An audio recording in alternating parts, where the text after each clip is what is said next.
Hello students. अब आपके सामने 10 वेद प्रश्नमाला 10 की तरफ बढ़ रहे हैं, जिसके अपन पूरे 10.1 2 3 4 प्रकार की आकृतियां हमने पढ़ ली। ये शंकु परिच्छेद की वेद प्रश्नमाला। इसके सवाल सारे बड़े यूनिक है, एक से एक। सबसे छोटे में 8 सवाल दिए, लेकिन बिल्कुल हटके जो आपने पूरे 10.4 तक में ऐसे क्वेश्चन नहीं किए, उस टाइप के आपको उनके उदाहरण और सवाल मिलेंगे। तो बिल्कुल यूनिक है, अलग टाइप के हैं। तो इसलिए हम उदाहरण नंबर 17 से शुरुआत करें। 3-4 उदाहरण है, फिर उसके बाद 8 सवाल। देखें क्या कहता है कि परवलयाकार परावर्तक। परावर्तक क्या होता है? मतलब एक कटोरा सा टाइप की जो शेप कहीं होती है, कड़ावला बोलते हैं अपन, कढ़ाई कह सकते हैं, उसे परावर्तक बोला गया है। कि परवलयाकार एक परावर्तक है कि नाभि इसके शीर्ष केंद्र से 5 सेंटीमीटर दूर। तो शीर्ष तो ये 0 0, शीर्ष तो ये हो गया। इससे 5 सेंटीमीटर दूरी पर तो ये नाभि तो 5 यहां तक आ गई। जैसा कि आकृति 10.31 में दर्शाया गया, ऐसा आपके बुक में फोटो बना हुआ है, ये चित्र बना हुआ है, इसलिए मैंने पहले से बना दिया। तो मुझे बनाने की इसमें जरूरत नहीं, मैं आपको जो समझा के बनाऊंगा वो अलग चीज है। ये ऑलरेडी चित्र बना हुआ है, तो ऐसा बुक में दिया गया। यदि परावर्तक 45 सेंटीमीटर गहरा है, गहरा का मतलब जो इसकी डेप्थ है, अंदर गहराई होना, जैसे कढ़ाई है, लास्ट में जो इसकी गहराई है वो 45 सेंटीमीटर, इसका मतलब यहां से यहां की दूरी 45, ये 45 दी हुई। तो ए बी की दूरी याद कीजिए, ए बी याद कीजिए, ए और बी ये पूरी याद करनी। ये ज्ञात करने के लिए हम यहां पे कोई पॉइंट मान लेते हैं, चलो पी। तो दरअसल हमें ए पी ज्ञात करना है। यदि ए पी पता चल जाए तो इसका डबल कर देंगे और ए बी हो जाएगा। ठीक है, तो इसके लिए हम इस ए पॉइंट पर कुछ निर्देशांक मान लेते हैं। तो x के निर्देशांक यहां से यहां तक की दूरी, ये तो 45 ही है फिक्स। y के निर्देशांक, y यहां क्या माने, तो हम समझो y ही मान लेते हैं, इसको y ही मान लेते हैं, क्योंकि मुझे दरअसल दूरी, ये डिस्टेंस, ये AP याद करनी है। अब y ना माने कुछ भी मान सकते हो, यहां h k मानते अपन, k मान के चलते हैं। चलो y ना माने, थोड़ा सा आपको डिस्टर्बेंस होगा, यहां पर k मान लेते हैं, क्योंकि इसका समीकरण भी x y के रूप में आएगा। ये k दरअसल हमारा y पॉइंट है, और k है क्या, जैसे x यहां से यहां तक की दूरी है, y यहां से यहां तक की दूरी होती है, तो ये यहां से यहां तक की दूरी को हम k कह रहे हैं। और यदि हमें ये k का मान मिल गया तो इसका डबल करने से a भी आ जाएगा। बोलो बात समझ बैठे? बिल्कुल। कैसे समझ में आएगा कि कहां से k निकलेगा, क्या है? तो हम देखेंगे, ये परवलयाकार है, और ये परवलय किस पे, x अक्ष के अनुदिश बना हुआ है। तो इसका जो समीकरण होगा उसमें बिंदु है ये, उस समीकरण को संतुष्ट करेंगे। तो फिर देखो, चूंकि परवलय x अक्ष के अनुदिश है,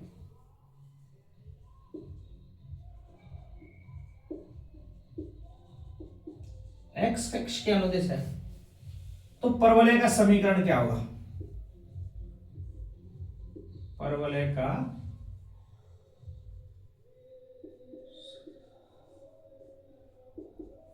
अब आपको जो जो हमने पढ़ाया है, परवलय, दीर्घवृत्त, अतिपरवलय, उनके समीकरण अब सब आपको याद रखने पड़े। तो परवलय का समीकरण चूंकि x अक्ष पे है, तो हमने बताया याद रखने का 4ax, x अक्ष पे 4x, और यहां पे लिख लो y स्क्वायर बराबर 4ax, ये आपका समीकरण है इस परवलय का। तो इसमें पहले a नाभि दे रखी है, नाभि कितनी दे रखी है, a बराबर 5, क्योंकि नाभि के निर्देशांक a और 0 होते हैं।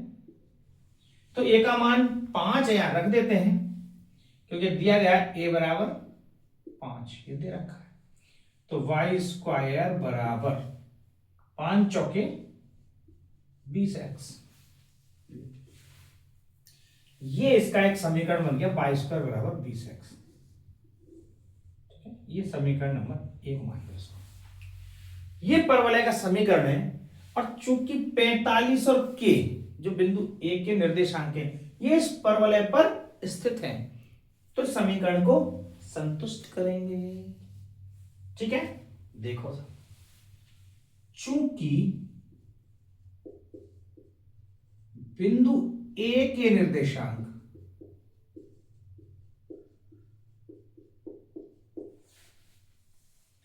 45 एवं के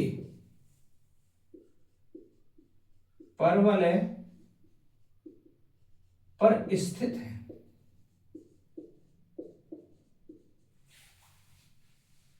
इसलिए समीकरण 1 को संतुष्ट करेंगे। तो यहां 45 ये तो x हुआ, ये y हुआ, इनकी जगह मान रख दो। तो यहां देखो y की जगह के स्क्वायर बराबर 20x, 20 गुणा 45, के स्क्वायर का मान 900, तो के का मान 900 का अंडर रूट 30, अब बोलोगे प्लस माइनस 30। चूंकि के एक डिस्टेंस है, के क्या है, पी से ए की दूरी एपी है के, तो चूंकि ये दूरी है इसलिए इसमें नेगेटिव होने का कोई इशू नहीं है। तो के बराबर 30 आ गई। अब के बराबर 30 आई तो हमें तो ए बी निकालना है। तो ए बी बराबर है 2AP, और एपी का मान जो के का मान है दरअसल यही दरअसल क्या है, एपी है। हमने केवल एक निर्देशांक नहीं निकाला, के क्या है, एपी की दूरी निकाल ली। और ये जो दूरी है हमें पता है ए बी का मान निकालना है एक्चुअल में, तो ए बी तो इसकी डबल है, तो 2AP 2 गुणा 30 बराबर 60 इकाई, नहीं सेंटीमीटर बोला है, तो इसका मतलब सेंटीमीटर मान है। ए बी की दूरी क्या होगी, 60। बोलो बात समझ आए कि नहीं। ये सवाल बहुत ही सरल था। आगे आने वाले जो सवाल है काफी अच्छे हैं। पहले अपन उदाहरणों कर लेते हैं, फिर डायरेक्ट सवालों करें। सवाल भी बहुत अच्छे हैं, एक से एक अच्छे हैं, और उदाहरणों को भी देख रहे हैं। समझ में आया। ऐसे अपन को इसमें सिंपल चित्र दे रखा है, जरूरी समय चित्र दे रखा हो, हमें चित्र बनाना पड़ेगा अपने हिसाब से। ठीक है, तो ये सवाल उदाहरण नंबर 70 उतारें। ये 18वां सवाल देखें। इस पर थोड़ी सी लैंग्वेज ऐसी लगी, पता नहीं आपको समझ आएगी, कुछ ऐसा ही लिखा हुआ है, बाकी देखें समझें। एक दंड के सिरे 12 मीटर दूर रखे आधारों पर टिके हैं। दंड तो मतलब डंडे को कहते हैं एक, लेकिन डंडा एकदम ऐसे झुकता नहीं है, लोहा या कोई और चीज, कोई भी लंबी चीज हो बहुत बड़ी, और हम ऐसे लोहे की सरिया देखे हैं, लोहा है बहुत लंबा सा, ऐसा डंडा है, और यदि उसके आजू बाजू ऐसे लटका दें तो जो भार होता है वेट, चूंकि वो सेंटर में भार है तो वो ऐसे झुक जाता है। आप देखोगे कोई भी बड़ी चीजा कितनी भी वो लंबे भाग में फैलाएंगे तो वो एकदम स्ट्रेट नहीं रहेगी, वो ऐसे झुकाव खा जाएगी। क्यों? क्योंकि उसका वेट है जो सेंटर पर केंद्रित हो जाता है। वही चीज कह रहा है 12 मीटर दूर रखे आधारों पर टिके हैं एक दंड। तो दंड है मतलब ऐसा दंड बन गया, और ये 3 सेंटीमीटर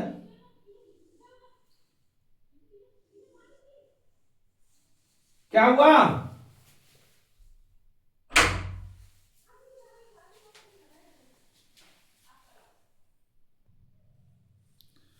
दंड के सिरे 12 मीटर दूर रखे आधारों पर टिके हैं। इन उनकी जो दूरी है ये 12 मीटर दूर, थोड़ा सा और गड्ढा सा बना देता हूं, 3 ऐसा, मतलब इस टाइप से रखे हुए हैं, बीच में गड्ढा नहीं है।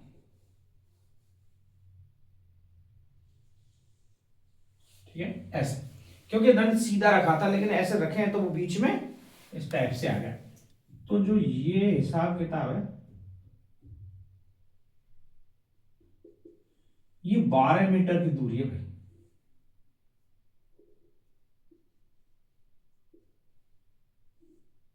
इधर से और इधर ऐसे, चूंकि दंड का भार केंद्र पर केंद्रित होने के कारण इस दंड का भार इस केंद्र पर है, इस वजह से केंद्र पर 3 सेंटीमीटर का झुकाव आ जाता है। मतलब जो ये झुकाव है यहां से यहां तक, ये झुकाव कितना आ रहा है? 3 सेंटीमीटर का झुकाव आ रहा है। झुका हुआ दंड एक परवलयाकार आकृति का, ये परवलय है ऐसा बोल दिया। तो केंद्र से कितनी दूरी पर झुकाव 1 सेंटीमीटर होगा।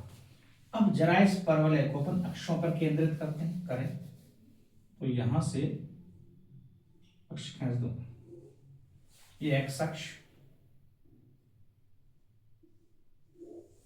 ये वाई अक्ष, ठीक है, ये एक्स अक्ष बना दिया, ये वाई अक्ष बना दिया। देखो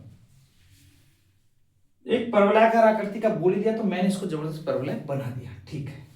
केंद्र से कितनी दूरी पर, केंद्र से कितनी दूरी, एक यहां से कुछ डिस्टेंस हमें जहां पर झुकाव 1 सेंटीमीटर हो, मतलब ये झुकाव 3 जो आ रहा है ये 1 सेंटीमीटर का झुकाव, ये 1 का हुआ,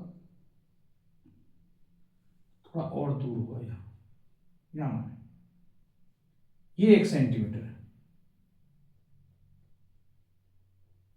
ये 1 सेंटीमीटर का जो झुकाव है केंद्र से कितनी दूरी पर है ये ज्ञात करना, ये केंद्र से कितनी दूरी पर, ये दूरी ज्ञात करनी है, डिस्टेंस, ठीक है। तो ये डिस्टेंस, ये तो x दिशा की तरफ है, तो इस डिस्टेंस x मान सकते हैं, h और k जैसे मैं बता रहा था आपको मानने के लिए, वो भी माना जा सकता है, ठीक है। तो यहां ये देखें इसके निर्देशांक यहाँ क्या क्या हम मान सकते हैं और मुझे क्या चीज ज्ञात करनी है। आप देखेंगे यहां से आता है 3 सेंटीमीटर भाई, 1 सेंटीमीटर का झुकाव ये कह रहा है तो 2 सेंटीमीटर बचेगा ये लाइन, बाकी शेष बची 2 सेंटीमीटर बची। तो जो ये निर्देशांक होते हैं ये y के निर्देशांक है, यहां से यहां तक चली गई दूरी, तो इसका मतलब ये तो 2 सेंटीमीटर हो गया। हमें देखें ये क्या दे रखा है 12 मीटर, अरे ये मीटर में है ये सेंटीमीटर में है, तो इस सेंटीमीटर को भी मीटर में कन्वर्ट करना पड़ेगा, ये ध्यान रखना एक चीज, या तो इसको 1200 बना लो या इसको पॉइंट बना लो, जैसा भी है। तो ऐसा करें, इसको 2 सेंटीमीटर रहते हैं, यहां इसको 1200 बनाएंगे अपन, ज्यादा बढ़िया रहेगा। पॉइंट में करने से अच्छा है आप पूरे को सेंटीमीटर सेंटीमीटर में कन्वर्ट कर लेंगे, ठीक है। तो यहां से देखेंगे कितना क्या कुछ आएगा, देखते हैं हम उसको सबको सेंटीमीटर में कन्वर्ट कर रहे हैं। तो ये दूरी ये तो हो गई x मान ली, क्योंकि इसको ही तो ज्ञात करना है, और जो इधर चली गई दूरी है ये 2, मैंने इस पॉइंट का नाम रख दिया मान लो p। बोलो कुछ बात समझ में आई है इसमें? कम बैठिए, मैं आपको फिर से समझा रहा हूं। ऐसे कोई 2 पोल रखे हैं साइड में, एक दंड रखा है, मतलब लोहे का कुछ भी पटक दिया, अब जैसे उसको भार पड़ा तो वो ऐसे करके हो गया, 3 सेंटीमीटर का झुकाव आएगा बिल्कुल केंद्र पर, 3 सेंटीमीटर झुकाव। तो केंद्र से कितनी दूरी पर उसका झुकाव 1 सेंटीमीटर का है वो ज्ञात कीजिए। तो 1 सेंटीमीटर का झुकाव मानो हमने माना यहां होगा, ये 1 है, पूरा तो यहां तक 3 है, तो ये भाग 2 का रहा होगा, 2 का रहा होगा, तो इसका मतलब ये दूरी तो y चलते हैं, तो y के निर्देशांक तो 2 हो गए, x के निर्देशांक ये x ही मान लिया अपन ने, ये x है, ठीक है। तो ये x ज्ञात करना है दरअसल। अब ये x तब ज्ञात कर पाए जब हमें पता चले परवलयाकार है, और देखो ये y अक्ष के अनुदिश है, y अक्ष के अनुदिश परवलयाकार का समीकरण क्या होता है, और फिर हम इसके वो निकालते हैं समीकरण। तो पहला काम, चूंकि परवलय y अक्ष के अनुदिश है,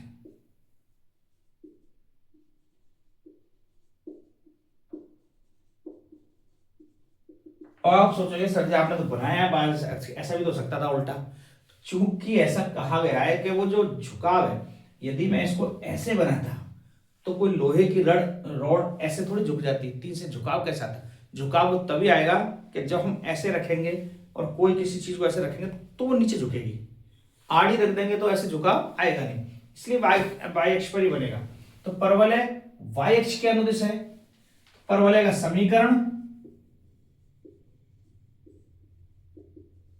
परवलय का समीकरण जब भी y अक्ष के हिसाब किताब है तो 4a y आ जाएगा और ये आ जाएगा एक्स स्क्वायर। ये आपको तरीका होता है, जिस अक्ष के अनुदिश होता है वहां 4a y लिख दो ऐसे। 4a, ए क्या होती है? नाभि के निर्देशांक। नाभि के निर्देशांक कैसे निकलेंगे? तो हम यहां कोई देख लेते हैं कोई एक पॉइंट, तो आप देखोगे ये पूरी 12 मीटर, तो इसका मतलब ये आधा भाग 6 मीटर रहा होगा, तो यहां 6 मीटर, तो x हो गया 600। 12 मीटर को मैंने लिखा है 12 मीटर इक्वल 1200 सेंटीमीटर। अब चूंकि ये आधा है, ठीक है, क्यों आधा क्यों है? आधा 12 मीटर यहां से यहां तक पूरा है, तो आधा भाग इधर है, आधा भाग इधर है, इसलिए ये हो गया 600। तो 6 मीटर बराबर 600 सेंटीमीटर।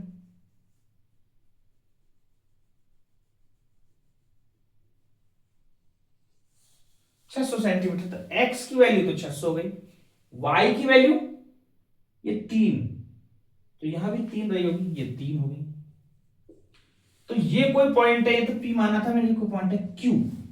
इस Q बिंदु के निर्देशांक हैं इसके टॉप के, इस टॉप Q बिंदु के निर्देशांक है इस परवलय। चूंकि बिंदु Q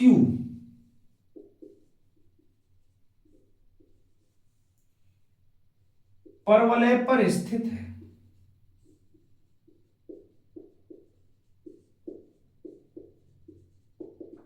इसलिए बिंदु Q के निर्देशांक लिखते हैं, निर्देशांक लिखते हैं, बिंदु Q 600 परवलय पर स्थित है। कैसे स्थित है पता चल गया आपको? ये बिंदु कहां से आया? मैंने इस टॉप या कॉर्नर का बिंदु माना, तो जो ये दूरी है ये y का मान हुआ, और जो यहां से यहां तक की दूरी होगी वो x का मान हुआ। अब ये x और y जब इस परवलय पर है तो इस समीकरण को संतुष्ट करेंगे, इसीलिए तो x का 600 का स्क्वायर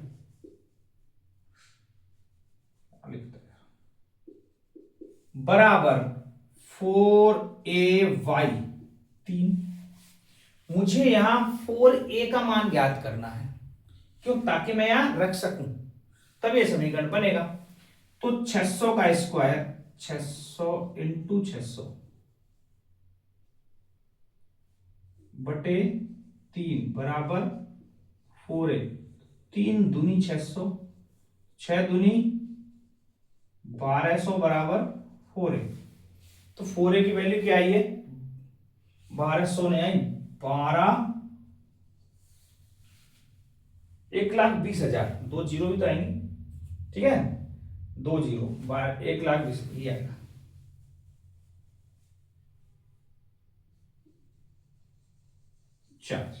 ये 4a का मान आया। जब 4a का मान ये है तो हमें यहां पर रख देते हैं, तो एक्स स्क्वायर बराबर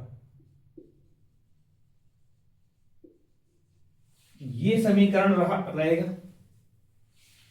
इसका परवलय का समीकरण क्या होगा? ये।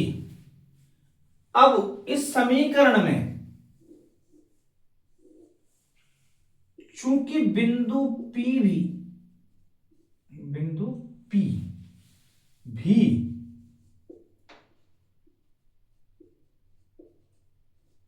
परवलय पर स्थित है, तो P के निर्देशांक, अच्छा P के भी लिखने हैं,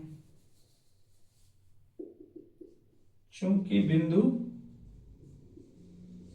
P के निर्देशांक हैं x और 2, P परवलय पर स्थित है, इसका मतलब x की जगह x और y की जगह 2 रखो, तो रखें तो एक्स स्क्वायर बराबर y की जगह 2 रख दें,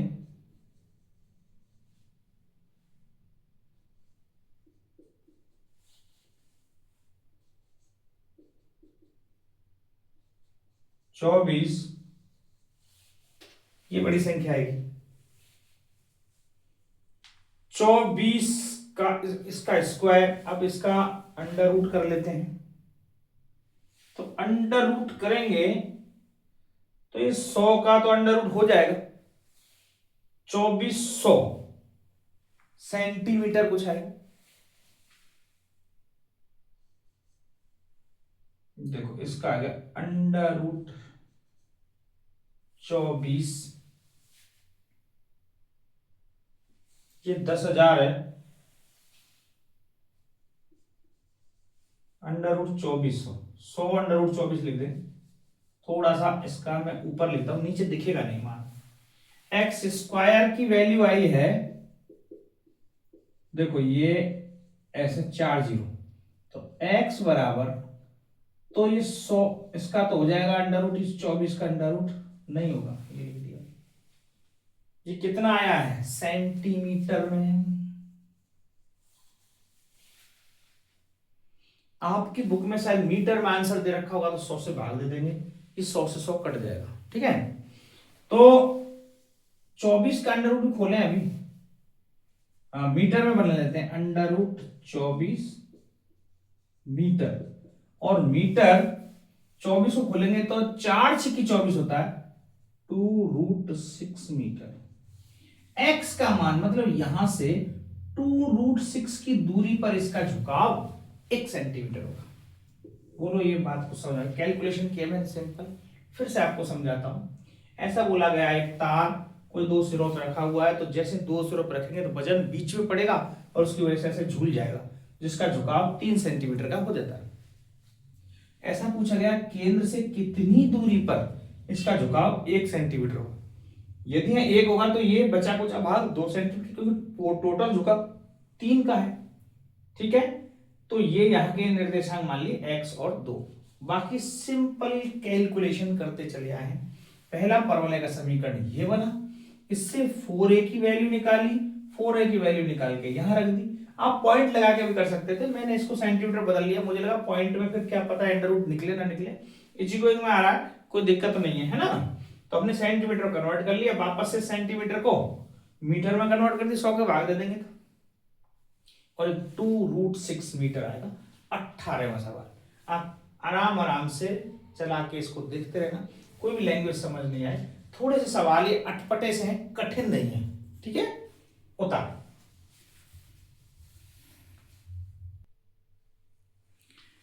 देखिए, ये आपका 19वां उदाहरण बहुत ही इंपॉर्टेंट उदाहरण है और कुछ यूनिक सा है। स्पेस स्टार लगाया, देखो कैसे यूनिक है ये, कि 15 सेंटीमीटर लंबी एक छड़ ए बी दोनों निर्देशांकों के बीच ऐसे रखी है जिसका एक सिरा ए एक्स अक्ष पर, दूसरा बी वाई अक्ष पर रहता है। जैसे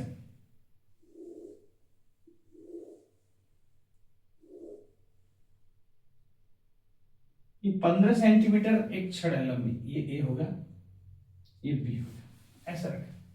छड़ पर एक बिंदु P इस प्रकार लिया गया है, कोई यहां बिंदु P है, यहां बिंदु है P, ये बिंदु है P। इस प्रकार लिया गया है कि AP बराबर 6 सेंटीमीटर, AP 6, तो थोड़ा सा ऊपर लेता हूं, 15 की है, थोड़ा तो लॉजिकली लगना चाहिए, ये P, ये 6 सेंटीमीटर यहां से यहां तक, ये दूरी 6, ठीक है।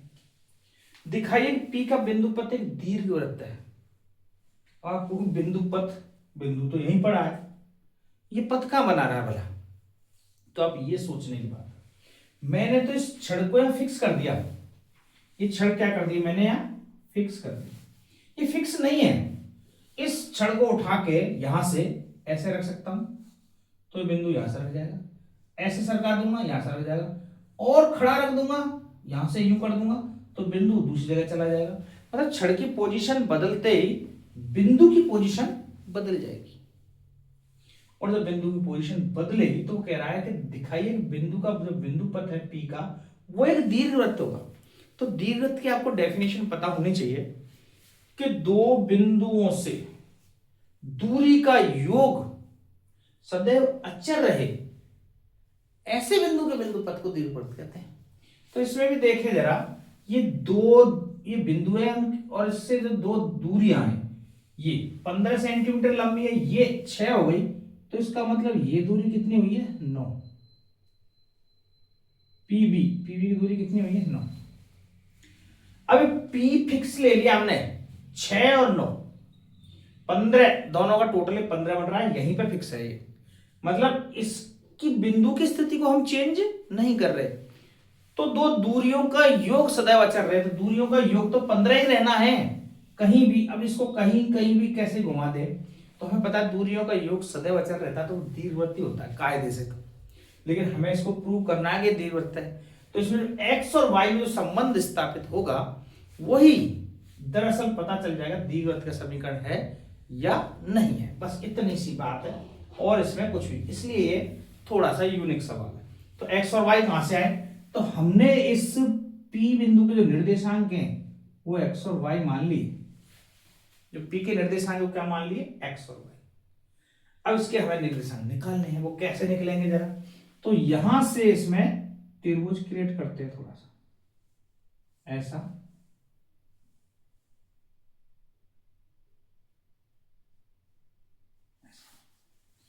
तो दो समकोण त्रिभुज नजर आएंगे आपको, ए पी वी, तो ये नजर आ गई।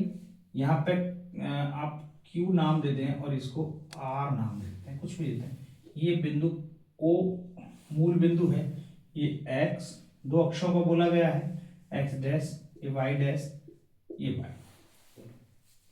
हमें एक्स वाई का मान निकालना है, तो कैसे निकलेगा आप समझो। ये दूरी तो क्या है? एक्स कहलाती है। तो इसका मतलब यहां से Q और P की दूरी ये भी x ही होगी भाई, ये x दूरी होगी, इसी को x कहते हैं, तो ये दूरी भी x हुई। अब y होती है, ये चली गई दूरी, तो ये चली गई दूरी, इसका मतलब ये दूरी y होगी। तो यहां पर कोई कोण कोई भी नहीं पता हमें, मैंने थीटा मान लिया, ये यदि थीटा होगा तो आप देख रहे हो यहां से बराबर संगत कोण है, तो डेफिनेटली ये भी थीटा ही होगा, अलग नहीं माना जा सकता। यदि ये कोण थीटा है तो ये भी थीटा होगा, ठीक है। तो अब हमें दो समकोण त्रिभुज दिखाई दे रहे हैं और एक्स और वाई के मान ज्ञात हो जाएंगे। कैसे? तो देखें समकोण त्रिभुज कैसे दिखाई दे रहे हैं। तो आप देखोगे ए क्यू पी में, तो यहां लिखेंगे चित्रानुसार त्रिभुज ए क्यू पी में, यहां मैं इसमें क्या क्या चीज दे रखा है। तो जो पी क्यू है, पी क्यू वो है एक्स, और एपी जो है, एपी का मान एपी वो दे रखे 6 सेंटीमीटर। तो ये तो आधार हो गया और ये कर्ण हो गया। आधार और कर्ण में रिलेशन बताने वाला या रेशो बताने वाला कौन सा ट्रिग्नोमेट्रिकल रेशो अपने पास? Cos theta. तो कॉस थीटा बराबर होता है अपने पास आधार बटे कर्ण। तो कॉस थीटा, आधार तो है पी क्यू जो कि एक्स हो गया, कर्ण है एपी जो कि 6 हो गया। तो ये समीकरण नंबर 1 बनाया जा सकता है। बोलो बात समझो। आधार है यहीं पे लिख देता हूं, पी क्यू तो आधार है और कर्ण है आपका एपी, ठीक है। तो कॉस थीटा निकाल लिया अपन x/6। इसी प्रकार त्रिभुज अब कौन सा देखेंगे? पी आर बी में, इसी प्रकार समकोण त्रिभुज पी आर बी में, तो यहां पीबी बराबर 15 - 6 9 सेंटीमीटर। पूरी टोटल 15 दी गई थी हमारे पास, 15 सेंटीमीटर लंबी छड़, 15 में 6 कम कर दिया 9, और क्या चीज दे रखी है हमारे पास, पी आर की लंब वाई, पी आर वाई। तो ये तो लंब हुआ और ये कर्ण हुआ। लंब और कर्ण में संबंध बताने वाला जुगाड़ साइन थीटा है, लंब बटे कर्ण होता है। लंब तो क्या है इसमें, पी आर है, कर्ण क्या है इसमें, पी बी है। ठीक है, तो साइन थीटा, ये पी आर तो है एक्स और कर्ण है 9। ये समीकरण नंबर 2। हमें साइन और कॉस नहीं चाहिए, हमें तो एक्स और वाई में संबंध चाहिए। तो समीकरण 1 व 2 का स्क्वायर करके ऐड करने पर, मैं इनके दोनों का स्क्वायर करके ऐड कर दूंगा तो हमें पता है sine square theta cos square theta बराबर 1 हो जाता है। तो इनका स्क्वायर कर दो, ऐड कर दो, तो देखो, तो इनका स्क्वायर करें, कॉस स्क्वायर थीटा, समीकरण 1 व 2 का वर्ग करके जोड़ने पर, तो वर्ग करके जोड़े तो cos square theta plus sine square theta बराबर एक्स बटे 6 का स्क्वायर वाई बटे 9 का स्क्वायर। यही तो है। हल करके देखेंगे तो इसकी जो लाइन है वो ऊपर यहां लिख रहा हूं, एक्स स्क्वायर बटे 36 प्लस वाई स्क्वायर बटे 81 साइन स्क्वायर थीटा का स्क्वायर थीटा बराबर 1। अब चूंकि ये समीकरण निकल के आया है, इसलिए P का बिंदु पथ एक दीर्घवृत्तीय होगा, क्योंकि जो ये समीकरण है ये तो दीर्घवृत्त का समीकरण है, तो दीर्घवृत्त होगा। एक्स और वाई में जो रिलेशन आया वो एक दीर्घवृत्त के समीकरण के रूप में आया है, इसलिए इसका बिंदु पथ एक दीर्घवृत्त ही होगा। बहुत अच्छा उदाहरण, उदाहरण नंबर 19 ये उतारो, और आपने 3 उदाहरण किए। ऐसे ही सवाल है इसमें, थोड़े से और अच्छे अच्छे मिलेंगे विविध प्रश्न वाले, वो अपन कल देखते हैं। आज के लिए इतना ही बहुत, धन्यवाद।